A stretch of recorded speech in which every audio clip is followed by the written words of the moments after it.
હાલો મિત્રો, આપણે હવે નીકળી ગયા છીએ હાથમ આઠમમાં ફરવા માટે.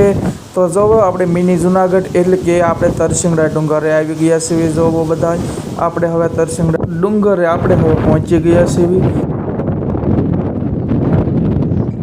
આ જો ભાઈ કેવો પથ્થર મોટો જબરો છે અને આ છે અમારે છોટે ભાઈ.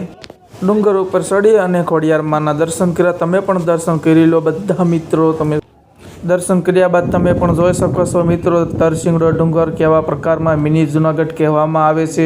તમે નીચેથી તેનો નજારો માણી શકો છો. અને ત્યારબાદ અમે હવે ત્યાંથી રવાના થઈ. આ પંખા કાલે ચાલુ કર્યા છે એટલે પવન થોડોક વધારે આવશે. ભૂખ લાગી હતી એટલે સિંગ અને સોડા થોડીક ખાઈ લીધી. પણ આ ભાઈને તો સિંગ અને સોડાથી કાંઈ પેટ ભરાય નહીં. આગળ જતાં કેળાનો નાસ્તો કરી લીધો. બધાએ 5-5 કેળા દાબડી લીધા. ધરાઈ કેળાનો હળવો નાસ્તો કર્યો. પછી ત્યાંથી આગળ અમે હાલતા થયા તો આવી પાણીપુરી. આમને પેટ